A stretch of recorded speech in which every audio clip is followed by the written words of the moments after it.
കൃഷി മാസ്റ്ററിൻ്റെ പുതിയൊരു ലക്കത്തിലേക്ക് ഏവർക്കും സ്വാഗതം.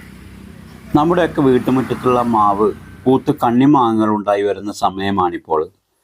നിറയെ പൂവിട്ട് നിൽക്കുന്നത് കാണുമ്പോൾ എല്ലാ വർഷവും നമ്മൾ വിചാരിക്കും ഇത്തവണ എന്തായാലും നിറയെ നമുക്ക് മാമ്പഴം കിട്ടുമെന്നൊക്കെ. എന്നാൽ ഭൂരിഭാഗം പൂക്കളും കരിഞ്ഞ് ഉണങ്ങി കൊഴിഞ്ഞു പോകുന്നതാണ് നമുക്ക് കാണാൻ കഴിയുക. എന്നാൽ വിരിയുന്ന പൂക്കളൊക്കെ കൊഴിഞ്ഞു പോവാതെ അത് മാങ്ങയായി മാമ്പഴമായി മാറ്റിയെടുക്കാൻ പറ്റും. വളരെ സിമ്പിളായ ട്രിക്കിലൂടെ വിരിയുന്ന പൂക്കളെല്ലാം മാമ്പഴമാക്കി മാറ്റാൻ നമുക്ക് സാധിക്കും. ആ ഒരു ട്രിക്കാണ് ഇന്ന് നിങ്ങളുമായി ഞാൻ പങ്കുവെക്കുന്നത്. അപ്പോൾ നമ്മുടെ വീട്ടുപറമ്പിലൊക്കെ മാവ് പൂത്ത് നിൽപ്പുണ്ടെങ്കിൽ ഇന്ന് തന്നെ നിങ്ങൾ പറ്റുമെങ്കിൽ ഇങ്ങനെയൊന്ന് ചെയ്തു നോക്കണം. തീർച്ചയായും നല്ല ഫലം കിട്ടുമെന്നത് ഉറപ്പാണ്. മാവ് നിറയെ പൂത്ത് നിൽക്കുന്ന സമയത്ത് മിക്കവാറും സംഭവിക്കുന്നത് നിശാശലഭത്തിൻ്റെ മുട്ടകൾ എല്ലാം വിരിഞ്ഞ് ഈ പൂവുകളെല്ലാം തിന്ന് നശിപ്പിക്കാൻ തുടങ്ങും. അപ്പോൾ ഈ ഒരു പുഴു വരാനുള്ള ചാൻസ് നമ്മൾ ജൈവ രീതിയിൽ ഇല്ലാതാക്കി കളഞ്ഞാൽ നമ്മുടെ മാവിൽ വിരിയുന്ന മാമ്പൂക്കളെല്ലാം മാങ്ങയായി മാറ്റിയെടുക്കാൻ നമുക്ക് പറ്റും. അതിന് നമ്മൾ ഉപയോഗിക്കുന്നത് ഓർഗാനിക്കായ ജൈവമാർഗമായ ബിവേറിയ ബാസിയാന എന്ന ജൈവ കീടനാശിനിയാണ്. ബിവേറിയ ബാസിയാനയെ പറ്റി നിരവധി വീഡിയോകൾ ഞാൻ പോസ്റ്റ് ചെയ്തിട്ടുണ്ട്. അതുകൊണ്ട് തന്നെ ചെറിയൊരു അടുക്കളത്തോട്ടമുള്ളവർക്ക് നല്ല പരിചയമുള്ള ഒരു പേര് തന്നെയായിരിക്കും ബിവേറിയ ബാസിയാന. ബിവേറിയ പൗഡർ രൂപത്തിലും ഇതേപോലെയുള്ള ലിക്വിഡ് രൂപത്തിലും നമുക്ക് വാങ്ങിക്കാൻ കിട്ടും. ഞാൻ സാധാരണ ലിക്വിഡ് രൂപത്തിലുള്ളതാണ് ഉപയോഗിക്കാറ്. ഇത് 100 ml ചെറിയ ബോട്ടിലിന് 100 രൂപയാണ് വില. പച്ചക്കറി കൃഷിയുമായി ബന്ധപ്പെട്ട് പല കീടനിയന്ത്രണ മാർഗങ്ങൾക്കും ബിവേറിയ നമ്മൾ ഉപയോഗിക്കാറുണ്ട്.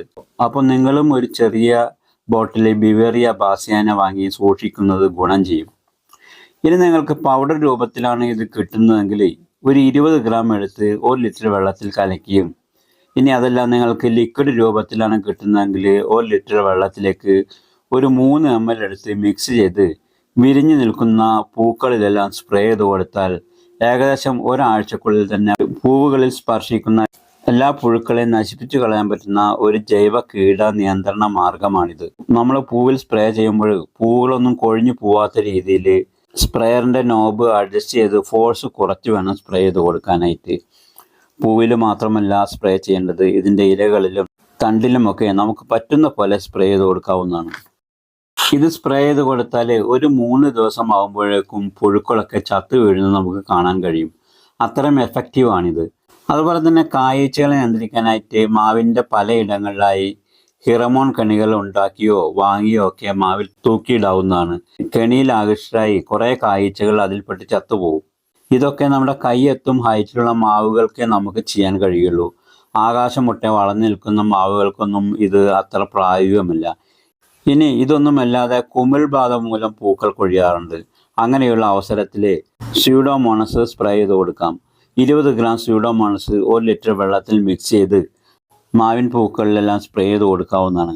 നിങ്ങൾ സ്യൂഡോമോണസ് സ്പ്രേ ചെയ്യുകയാണെങ്കിൽ അതിൽ കുറച്ച് പുളിച്ച കഞ്ഞിവെള്ളമോ തൈരോ ചേർത്തതിന് ശേഷം സ്പ്രേ ചെയ്ത് കൊടുക്കുകയാണെങ്കിൽ ആ ഒരു മിശ്രിതം മാവിൻ്റെ ഇലകളിലും പൂക്കളിലെല്ലാം പറ്റിപ്പിടിച്ചിരിക്കും. അങ്ങനെ നല്ല രീതിയിൽ തന്നെ നമുക്ക് കുമിൾ ബാധയെ തടയാൻ കഴിയും. അപ്പോൾ മാവുകൾ പൂക്കുന്ന ഈ ഒരു സമയത്ത് നമ്മൾ നിർബന്ധമായും ഇങ്ങനെ ചെയ്യാനായി ശ്രമിക്കുക. കാരണം പൂക്കളൊന്നും കൊഴിഞ്ഞു പോവാതിരിക്കാനും എല്ലാം കായായി കിട്ടാനും ഈ മാർഗങ്ങൾ വളരെ ഫലപ്രദമാണ്. അതുപോലെ തന്നെ ഈ ഒരു സമയത്ത് കൊമ്പ് ഉണക്കം പോലെ കാണാറുണ്ട്. അതിനും സ്യൂഡോമോണസ് ഉപയോഗിക്കാവുന്നതാണ്. സ്യൂഡോമോണസിൽ വെള്ളത്തിൽ നന്നായി കലക്കിയ ശേഷം മാവിൻ്റെ തടത്തിൽ ഒഴിച്ചു കൊടുത്താൽ മതി. അതുപോലെ തന്നെ മാങ്ങയുടെ ഷേപ്പ് മാറിപ്പോവുക, മൂപ്പെത്തുന്നതിന് മുമ്പ് തന്നെ മാങ്ങകൾ കൊഴിഞ്ഞു പോവുക എന്നിവയൊക്കെ ബോറോൺ എന്ന മൂലകത്തിൻ്റെ കുറവ് മൂലമാണ്.